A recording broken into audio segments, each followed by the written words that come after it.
Welcome, Macaulay students. We're so glad that you're here this evening for our industry talk. We'll get started in about a minute or so, just waiting for everyone to connect to their audio and to be able to get settled in. So excited to introduce you all to our amazing panelists that are going to share so much knowledge with you all. So in the meantime, in the next 30 seconds or so, please do introduce yourselves in the chat. Let us know what campus you attend, let us know your major, and we'll get started shortly. Thank you.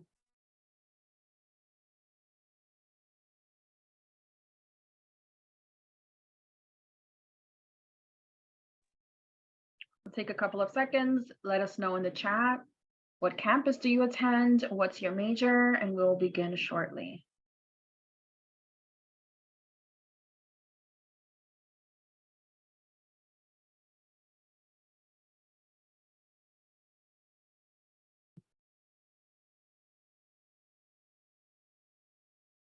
We've got Brooklyn here, majored in biology, currently working in science, communication, and outreach. We have John J here, QCC,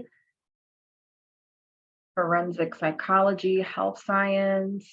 Ooh. We've got Hunter College, economics. So keep the introductions going. Lots of different campuses here represented, lots of different majors. Wonderful.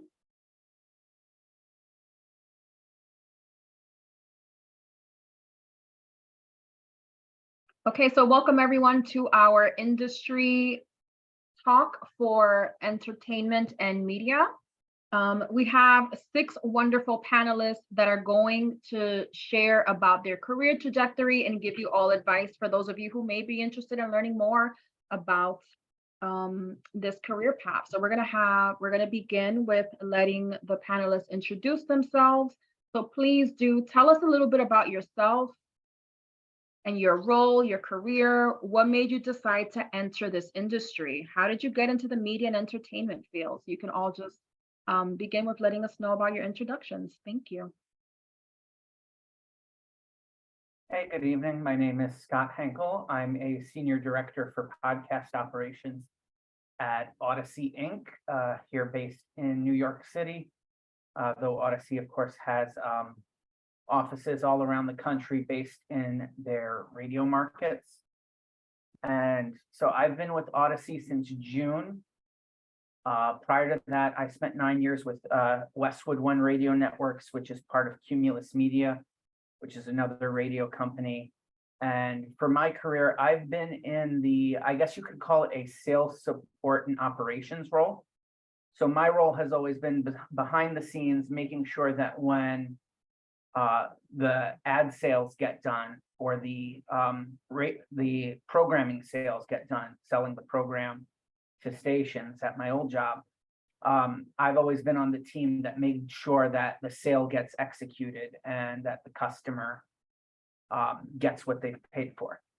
So there's a lot of dealing with software, sales software, CRM, which is the customer relationship management, a lot of customer service involved, working with clients, making sure their needs are being met.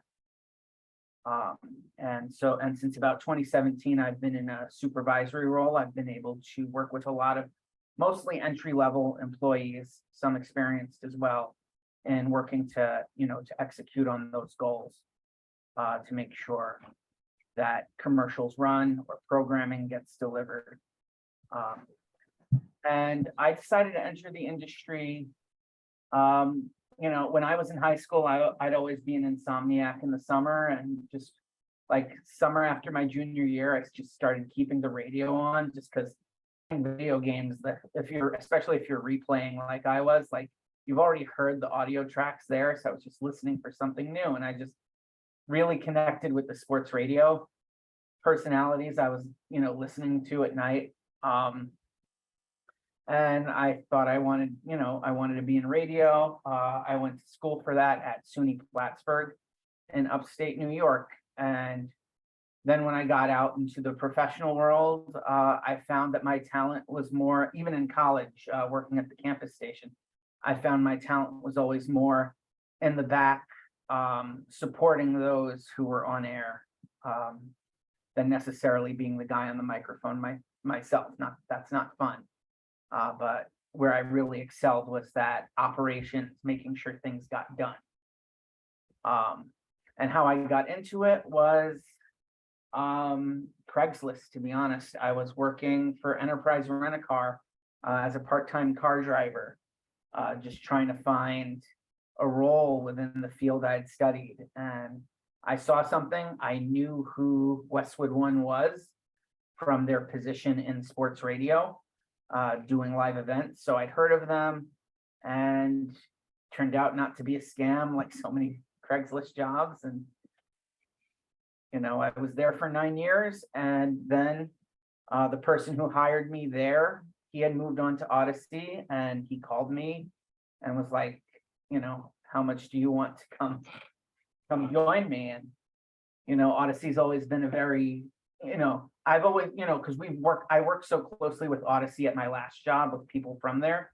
I'd always known that they were a very good, supportive organization that took local radio and as well as connecting with their local audiences seriously. And that was something I thought was very important for a business to be successful. I saw that's where my current employer was struggling, and I knew of their vision for the future. And that's a big part of why I made the move I did last year to come here to Odyssey, where I'm overseeing the execution of ad campaigns for their podcast networks. Hope that wasn't too long an introduction. I apologize if it was. And I think we're moving on to Caitlin.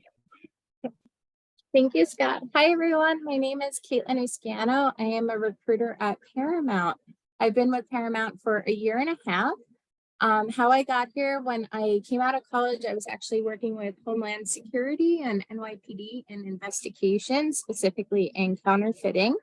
After that, I decided I was going to go to law school. Started taking classes at Brooklyn Law School and worked in their career center. After a semester of law classes, I realized that's not what I wanted. And I loved working with students, specifically early career students. After 3.5 years at Brooklyn Law School Career Service, I moved to the government. I was working with the Federal Reserve Bank of New York.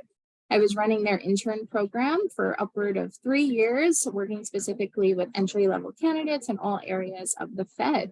After the Fed, I decided I wanted whatever the opposite of government was, and that brought me to media and entertainment. I wanted new experience, meet new people, and just a different culture. I've been at Paramount ever since. What really attracted me to Paramount is their culture. They have a very big diversity, DE&I initiatives. They have amazing employee resource groups, and the people. I am a 90s Nickelodeon kid. I loved Nickelodeon growing up, so I really connected with the brands. And that's definitely the main thing that attracted me to here. Currently, I represent Paramount Tech and all brands that fall under streaming. So Paramount Plus, CBS Sports Digital, Pluto TV, and on the Paramount Tech side, the corporate side, I represent all of our other brands, including BET, Comedy Central, Smithsonian. There's a ton of brands that fall under us. So that's a little bit about what brought me here.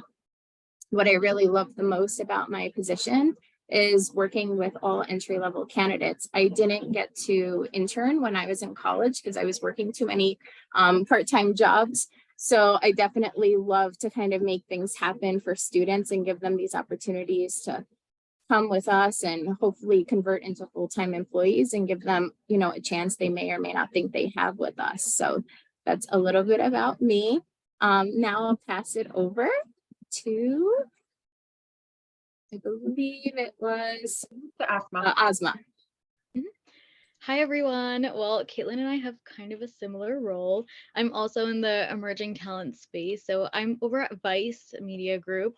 So I'm on the talent management team and I lead our emerging talent program. So anything that ends in a ship, an internship, an apprenticeship, a fellowship, that's all under me. And I also lead our employee resource groups. So it's a really great place to be. Our team has evolved a lot since I started. I've been there for about 2 years. And our team is very small. So I've had the chance to work on onboarding. I've had the chance to build out L&D trainings. I've had the chance to even build out performance management, which is something I never thought that I would do or even be interested in. But I think that's the perk of working in entertainment and media. You really never know what's going to come on your plate, especially when you're on the corporate side of things. So it's just been really interesting journey since I entered this world. I shifted into the entertainment industry when I kind of just became tired of being the only something in the room. So I was really looking for something where I wasn't feeling that type of being tokenized in any way. And the entertainment industry is that, because think about what they're doing or what they're putting out there. And so when I started working at Vice, I finally started to feel that, especially in my role. I was building community.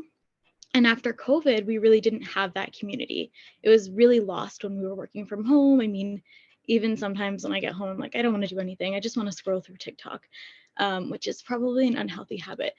But it's really important, right? It's really important to, when you're spending so much time at work, to be working with people that maybe look like you or talk like you or have similar experiences. Watch the shows that you watched when you were growing up, right? So entertainment and media was that for me. I really wanted to work at a place that I enjoyed, but I also found, great, I'm happy to watch Vice. I also found things that really brought me joy that were related to work. So yeah, that's a little bit about me.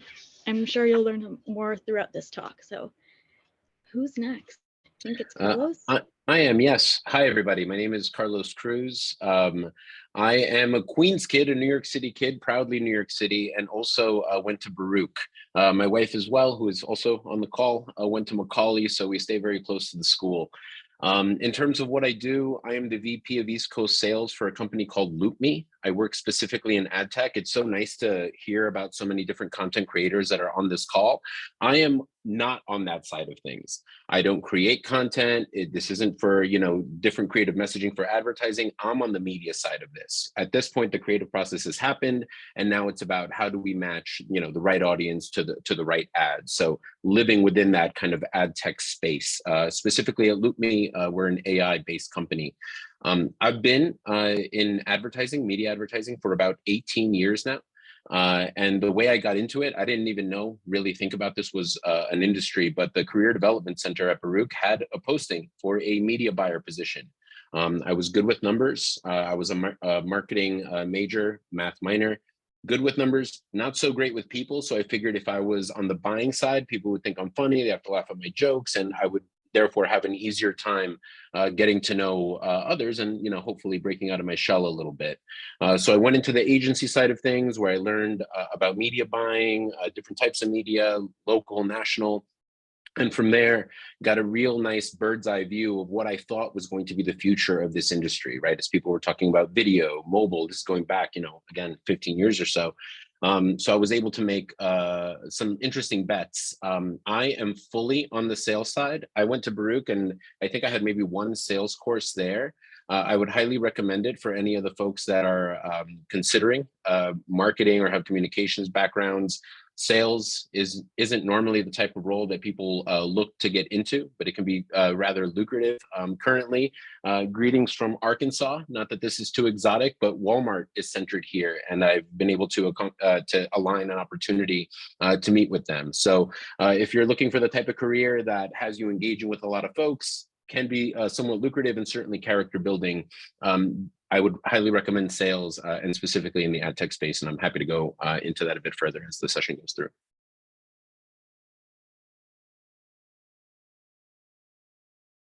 I'm not sure who's next. Is John or Sean there? Yeah, I think I'm up next. So hi, everyone. My name is Sean Moore, and I head up marketing for an organization called New Plaza Cinema.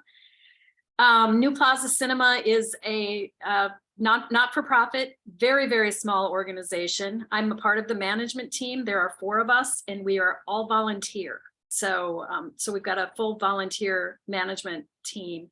I would say, as opposed to the rest of this group, I'm in where I would call the encore stage of my career. So I spent 30 years in corporate America in various roles, not in this field at all. I was in banking and then in healthcare.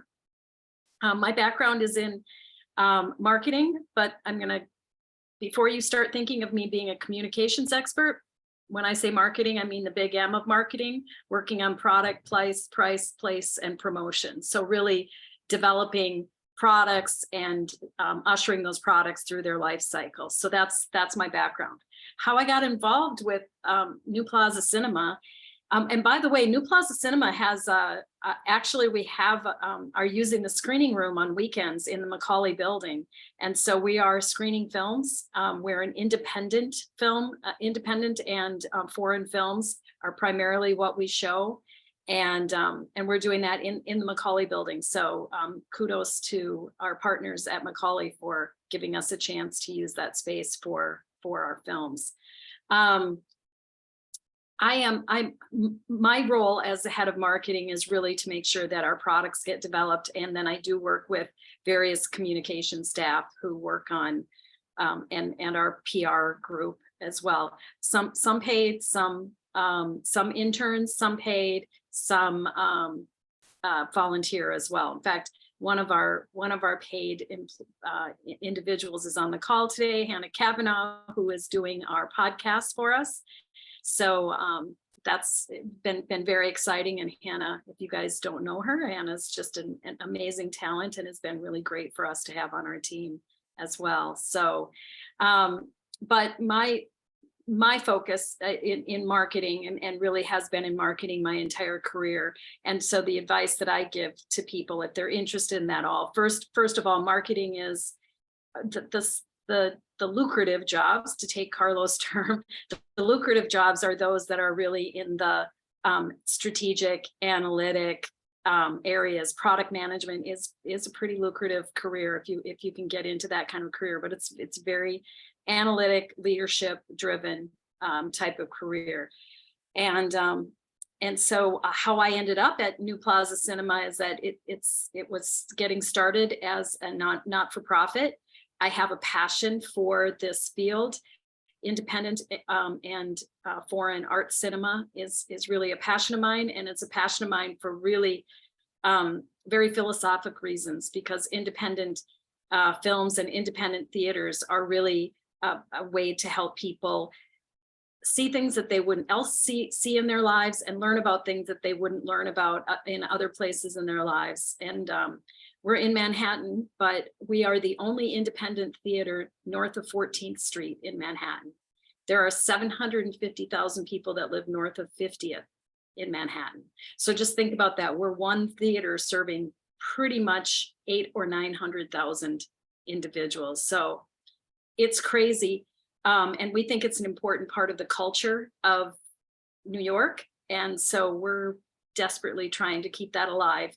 And believe it or not, there are still people who actually do go into theaters to see films and have discussions about those films. So I'll stop there. And I think, John, you're up next. I am. Thank you. Hi, everybody. Giving the clapping emoji for going into live theater experiences, be it for cinema or film or theater. Yes. So my name is John Oros. I graduated from Macaulay at Hunter a good decade and change ago. I majored in media studies and theater. My current position is called Head of Industry at the New York Times. Head of Industry probably doesn't sound like it makes any sense as a title to most people on this call, but to kind of correlate where I would be in relation to some of the folks that you heard is very similar to what Carlos does, actually, in terms of working on a sales side to be selling our ad inventory space to potential advertisers. So I would also work very closely with someone like Scott, making sure that those deals that get sold are running correctly. In my role, I also manage the team of sellers that go out and go to market and talk about the New York Times as a print and digital and audio solution for advertising needs. How did I get here? Similar to what a lot of folks had shared in their stories. I'm sorry, my office, I don't know if you can tell, they just turned the lights off because there's no motion here. So sorry that my lighting is changing. I'll have to flail my arms around to get the lights back on. But wow, it's really getting dark. But similar to a lot of people's stories, you know, started with some internships, found myself in media companies like BBC, was where I first got started, and realized that my love for performing in the theater side was very well adapted for a front and center position in a sales role, where you're talking to people every day and trying to convince them that the product that you're selling is valuable. And I also really loved all of the media studies work that I had done at Hunter as well, and knew that I wanted to work at companies that made their mark in the media world, and the New York Times is a place that was always on my target of places to work because it is the paper of record, as they say. So that's my quick bio, and I am the last one to go. So I think I'm handing it back to Emily or Giannina to give the rest of the panel. Yes, thank you. So what are some common misconceptions that people have about the media or the entertainment industry? And this is for anyone. I'll start. That it's all sexy, fun, cool stuff. It's not. It's like any other business. It's, you know, roll up your sleeves, do the hard work, get the work done. Yeah, I think another misconception is you know, like one misconception I've especially seen with some of like the talking to newer people in the industry is or other students at other things is, you know, the path to a management track, like a station management, that sort of thing. I know particularly in radio, maybe it's not the same in TV or something, but in terms of like most, like the track to management is often through sales more than even being, you know, content.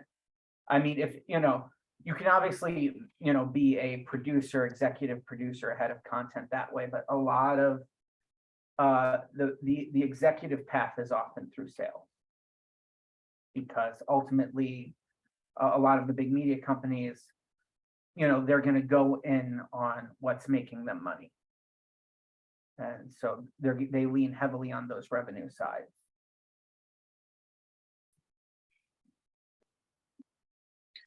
I'll speak to it from my side, more from a sales lens. As someone, again, who went to Baruch and did not consider a sales career, I would say something that's different about what I do. When I talk about media, again, people think that it's the creative side.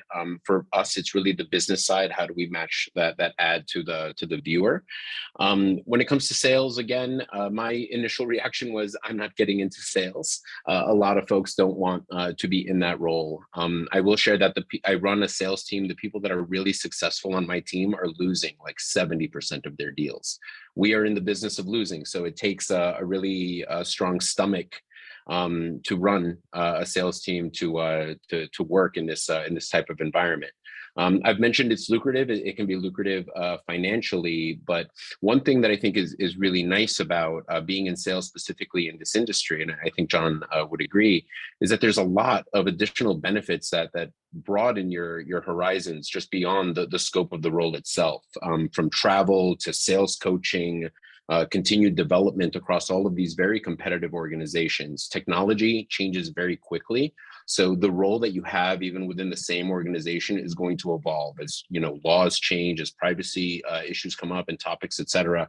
So it's always in the news. It's not the type of role that you kind of get to sit into and settle into and get real comfortable. It's always going to be changing on you. So if you're someone who's interested in developing yourself as a part of your career, I would say that it's sales could be one of those roles that can take you there. I'll jump in too. I think from a recruiter lens, and especially for Paramount specifically, a common misconception for Paramount and other streaming services is if you're not going to be an actor or do animation, then you don't have a career with us. I hear that from a lot of students. And I think maybe pre-pandemic, a lot of students thought they had to live in LA or New York City to get an opportunity with us. So a lot of students have felt they wouldn't have a chance, or this was out of their league. Now, post-pandemic, a lot of our roles, specifically in tech, are all virtual. This summer, we have 500 interns, and about 60 to 70% of them are going to be fully remote. So now opportunities are really reaching for diversity efforts, getting students who didn't think they had an opportunity to come to us. So no matter where you live, or if, relocating to California, if you're into animation is out of financial means for you, you still have a shot. So I think just that's a main misconception I hear a lot from students that I meet with. Yeah, I would agree with that. And I also think that people will come into the industry thinking that they only have to have experience in this industry, when in reality, when you have experience from other industries, it's so much more beneficial in certain cases, right? Because this is an industry that's going to continue to change on a daily basis, and we're continuously adapting. So when you're bringing in something that's new, something that folks aren't prepared with, or they're used to doing things a certain way, your new mindset is really encouraging them to do things differently. So it really does help the business flow and change in a totally different way. Thank you for that. And another question, are there any courses, or what courses or type of training would you recommend to students for them to take in order to be able to excel in this industry? Any trainings or any courses that you suggest? I'll jump on that one. Public speaking. Even if you're one of these people that aren't leaning into a sales role, and every person I would say here on this panel is in a sales role in some way or form. You're trying to sell something through, even if you're account managing or in operations, you're going to have to present, to your bosses, to the team. So developing those communication skills and getting comfortable standing in front of a group of folks, I think is really important to make sure that you succeed and advocate for yourself, regardless of the direction that you want to take in your career. If it's available, I'd also recommend even just an introduction to data analytics, because that's where so much is leaning. So just being able to understand that and speak to that more could be something that gives you a leg up.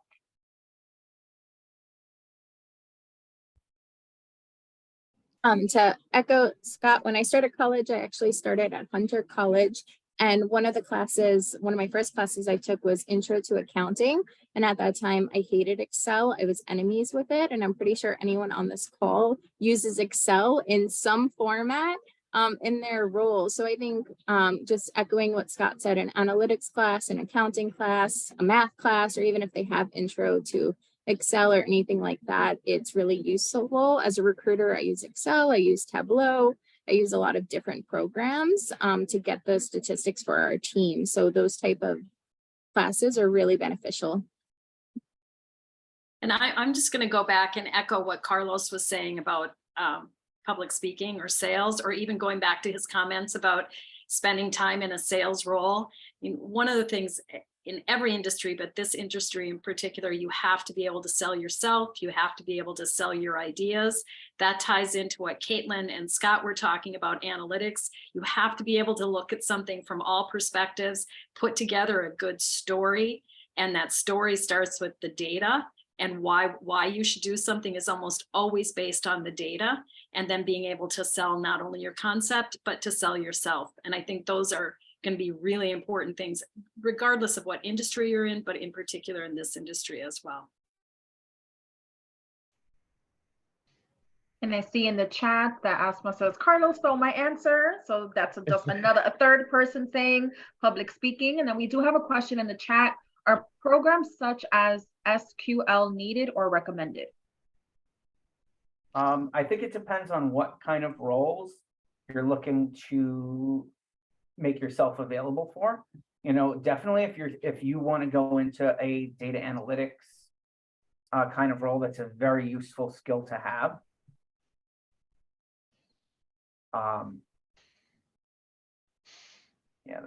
that's my take on that. Yeah, I think that just depends really on it. That to me is a very specific data role, and that's going to take you in a very specific career orientation. Personally, I have never gotten into that level of detail with data. It's been more about being able to understand and speak to the data.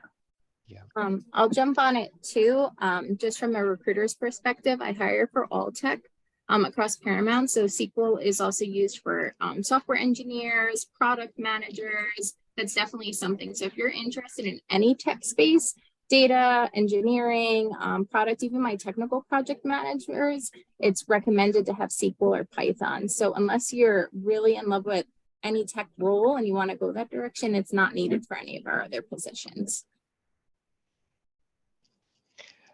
I didn't want to be repetitive because I agree with what a lot of people on the panel have already said about coursework and public speaking and you know, the hard skills with data as well. But the one kind of course that I would also recommend, or maybe it's not even a course, it's just staying up to speed on like current events within the media field or your specific media field, and maybe finding a publication like on the advertising side, there's things like Adweek and Ad Age that you can read, but even from publications like the New York Times or Wall Street Journal about the industry itself. I just feel like staying up to speed, those things don't get into textbooks, but like those headlines are really shaping business decisions like in real time. So if you're a little bit informed on those, it'll go a long way. Don't want to over eclipse any of the questions that I'm seeing in the chat. Thank you for that. So those of you who are the recruiting side or have answers to this question, what are some of the opportunities available at your company? I can start.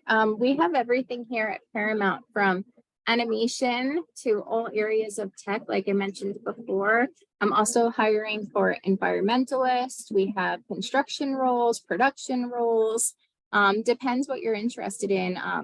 Sales, marketing, communications. I hire for legal fellows, lawyers, finance. We really have everything here. I think when you think of Paramount, you think of movies, but it takes so many people to make Paramount what it is. So no matter what area you're interested, I can probably guarantee we have some form of role here.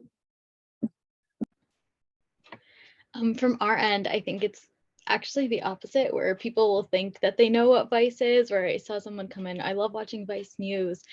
That's what people will think that Vice is, but we have a whole ad agency. There's a lot of different aspects of our business. So a lot of our internship roles are actually on the ad side, and they're very creative roles. So if anyone's interested in that, we have project management, we have client services. So really building those relationships, that's where communication is really important. And something that we've introduced in the past few years is totally taking away the idea that you have to have a certain major or a certain background in order to be the best fit person for this role. It's not the norm anymore. You can really have the experiences, you can be the right fit in a different way. So those are some of the roles. If you're more interested on the production side, we're also introducing a lot of archival roles. So that's another area, but I'm happy to share more in the breakout rooms. Here at Odyssey, we have internships, we have a fellowship program that's available, and they rotate it through a few different markets around the country every year. It's a fellowship that's for recent graduates. It gives them 1 year at an entry level salary, and it really helps them learn the organization and radio and digital audio, and sees them through that first year. There are also, positions in programming and sales and ad tech. Odyssey is very committed to building out, some of their own ad tech, particularly for digital streaming and podcasting. There's actually quite a few open roles on some of the teams related to ad tech right now. And yeah, in podcasting and other, digital audio production and management kind of roles. On the LoopMe side, we don't have too many entry-level roles, but we do currently have an entry-level client services role that is about to be published. For that role, I would say that you need to be someone who's analytical, ideally someone who's put in some time with an internship if you've had that bandwidth. And like all roles, it's still a sales role. So you need to present to clients some of the learnings of those campaigns. So you want to have that type of personality or that type of inclination to want to present. Beyond that, though, and I think one of the major reasons why I like to stay involved in the industry and with the students is that the industry is hiring as a whole. And one of the best places to start is as an assistant media buyer. That's where I began, but it allows you to get a full purview of what is happening out in the industry so that therefore you can then make that decision about what is the actual role that you want. It's also in my interest to place you as an assistant media buyer somewhere because that's going to increase the chances that you and I and our companies are going to work together. So I would say there is an immediate position available at LoopMe, but there are broader positions available for someone who is interested in exploring the media buying side of this from an entry-level standpoint as well. I would just say at New Plaza Cinema, it's a little bit different. Our roles are either part-time or contract related roles. They're definitely not a full-time career, but they are a step in that direction. So we've had assistant theater managers, social media, and as I mentioned, Hannah on the call is doing work with our podcasts right now. And so what we found is that when we've hired people who are in this field looking for their full-time career, this has been a stepping stone for them. Because we are in this industry and we do have a lot of individuals that we're working with that have a lot of ties and links and connections in this industry. Everybody that's worked for us that's wanted to move into a full-time career in the industry has used their network that they've created through working with us to move into those positions. So ours is different from that perspective. But again, I'm looking at some of the questions in the feed and I just think that it's important for people to realize there isn't always a direct route to everything, and connections and networks are very, very important to what you're trying to accomplish. And so our roles are more network building roles than they are long-term career roles. I guess I'm the last one to jump in. We have open internships that are paying within the advertising department at the New York Times. And those are posted, and feel free to reach out to me and I'll try to point you in the right direction.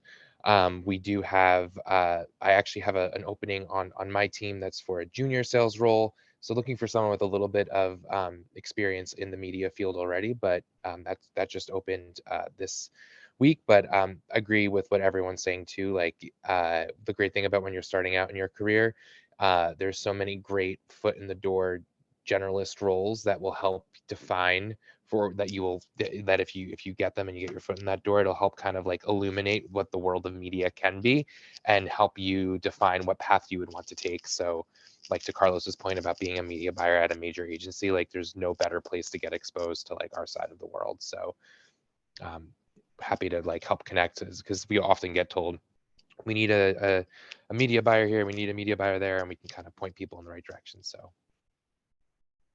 thank you. And just to like segue into a question that we have in the chat from Joseph, how do you get your foot in the door in the industry? Asking from the perspective of an alum already employed. So I would recommend a multifaceted approach. The first one is to make kind of a hockey analogy. You want to take as many shots on net as possible. Just, find jobs that you feel you qualify for, apply for them, make sure you're, customizing your application to best fit the posting, all those best practices, and just keep putting yourself out there. And that should help open some doors, but also networking, attend things like this, attend in-person networking socials with alumni. I, as an alumni, attend those when my alma mater, SUNY Plattsburgh, organizes them down here in the city. I'm always there to talk to, it's not just about seeing my old classmates, but even more recently, it's about meeting people who graduated recently and are looking for that opportunity and trying to connect them, even if it's not with where I'm working, with other alumni I know. Like at the last one, you know, I connected with someone who had her own agency, and there was someone else at the party who I'd met at a previous one, also had her own agency. And, you know, I was able to introduce them so that they can network, maybe work together in the future. Those are great opportunities to meet people, be seen, and they can help, they maybe meet someone who can help you, give you that inside track somewhere. I would also say to seek mentorship opportunities at alumni events, at things in this nature, because mentors are really there for that purpose, to connect you to other folks in the industry that you're interested in, and answer questions like this when we're not here. And I find that when I was connecting with my mentor, I had no idea what direction I wanted to go in. When you're graduating, you're very confused, even though you have a lot of support. You may major in something and think you know what direction you're going in. You have all these internships, but there are still hard questions that you have to answer on your own. But a mentor is a person that can really support you and find the right people to connect you towards if it's not themselves. So I don't know if there are programs that already exist, but I think that's a really great place to start too. And you can reach out to folks on LinkedIn. I think that's a really great place to start. And just start having as many conversations as you can and start making just building your personal brand. I think that's really beneficial. Mm-hmm. Yeah, I would add, I think that I think that you have to approach this as a very curious person, and you have to be very curious and like you're pulling on a thread and you're trying to find out and learn information. I often tell people, I see this happen all the time. I tell people, don't turn down a job before you've been offered the job. And what I mean by that is I see people who say, well, you know, I'm not going to talk to that person because I'm not specifically interested in that exact thing. So, and they're looking for the exact thing. When I say just pull on that thread, be curious, pull on that thread, you just don't know where that will lead. And so never close your own doors, right? Keep all your doors open and keep an open-minded, curious approach to what you're doing. You never know where something might lead. From my side, I would echo networking. Most jobs are still unpublished, especially the nicer to get jobs. So it's often somebody walking you in or submitting your resume or making sure that that resume gets to the top of that stack that can get your foot in the door. The other thing I would say is just ask. There have been times where students from Baruch were just about to have an interview at one of the agencies and reached out as just someone that worked in the industry and asked me for advice right before that interview. I was able to provide them with, here's some questions to ask, here are some things that you want to consider. Oftentimes just asking someone that maybe went to your school and works in your industry is enough. Clearly, you've got 6 people here doing just that. And I would say the other thing is get your LinkedIn together. It is often the very first thing we look at. Even amongst these panelists here, I was fortunate to connect with one of them as this was going through and realize that we've got like 86 connections in common. So it is that first stop. And if I don't see a LinkedIn photo, if I don't see some activity or something like that, if you look like an internet ghost, it's going to be harder to stand out. So I would say get that LinkedIn as polished as you can. And we actually have a question in the chat about LinkedIn. How do you feel about students reaching out via LinkedIn to inquire about an opportunity or ask questions about your role? Irina Cruz, that's a great last name. Hello. That is my wife. So yes, again, I would just say it really can just be asking. If you just ask folks, they're very likely to want to help you out and you know, make another friend in the industry, just the same. Yeah, I'd say ask and don't take it personally if you don't get a response. You have no idea how busy that person is, but just don't take it personally and ask as much as you know, reach out as much as you need to. Yeah, I was going to say, Carlos mentioned at the top, being in sales, you get told no a lot, or sometimes you just have to translate the silence into a no when you're in sales. So I would say like persistence and not taking it personally, and following. I don't know if our colleagues here on the recruitment side would necessarily agree, but from from where I sit, I'm always happy to get follow-ups from people because we are busy professionals and sometimes you miss an email, sometimes you think you respond in your head. So persistency, and personally no problem with LinkedIn messages. I try to respond when I see them. Yeah. I would just always, oh, go ahead. Oh, no, you. I would just say always provide context. I know that my inbox on LinkedIn and not on LinkedIn is always flooded with students, specifically students just being in this space. And I'm happy to connect with them as much as I can, but I can only send so many messages. But if I know that you attended this event and we spoke or you asked a question, there's a 10% more chance that I'm actually going to respond to you and make sure that I'm following up on our connection, because I have the context of where we met and what's going on here, right? So that's something that I would really recommend, is saying, hey, Asma, I attended this. This is my question. This is what my ask is. I agree with what everyone has said. I think when I worked for the government, I didn't get as many messages as I get now, so it was easier for me to respond. So definitely agree with don't take it personal. Just from Friday to now, I have about like 500 messages in the inbox. So especially for recruiters, we get bombarded with a lot of emails. A piece of advice is if you're not hearing back from a recruiter, sometimes it helps to go to the business area. There's been a lot of times a manager who doesn't get as many emails as I do got a message from a curious student, saw the resume, and they come to me or they come to the other recruiting saying, hey, put this in my interview panel. So then I'll go through the screen. So sometimes it's also good to go to the subject matter experts. So a lot of times recruiters in general just get too many emails that we can't respond to. So trying to find other professionals who are directly in those roles will get you a little further faster. So remember, if you're going to get in someone's inbox, right, and you're going to slide in their DMs, make sure you're being very specific with the question. Make sure you're providing context, right? You have 6 panelists here who are letting you know that yes, you can reach out to them, and we will share the recording of this. We will share their LinkedIn, but make sure that you're following them, right? Because you want to expand your network. So we're giving that advice to all of the students here. We're getting ready to transition into the next portion of tonight's event, which is going to be breakout rooms. So just to make sure that everyone understands that we're all on the same page, all of the attendees, you are going to be put into a breakout room. And what's going to happen is the 6 different panelists are going to rotate to the different rooms. So students, attendees, you are going to stay in the room and you're going to wait until the panelist gets there. You'll be in a room with them for about 10 to 12 minutes. So you'll get to ask the questions that you wanted and get an opportunity to speak with many of the different panelists. We had a couple of questions, unfortunately, that were in the chat, but we want to be conscious of time, and you'll be able to ask them to at least 4 of the panelists that you'll be able to see today. So we're going to start with that portion, and then we're going to come back here and share in the chat any last thoughts. What I will also do is just put a link here for you to be able to work on this evaluation as we're here. And the breakout room should be opening now. Again, you'll click the button, you'll join the room, you'll stay in the room,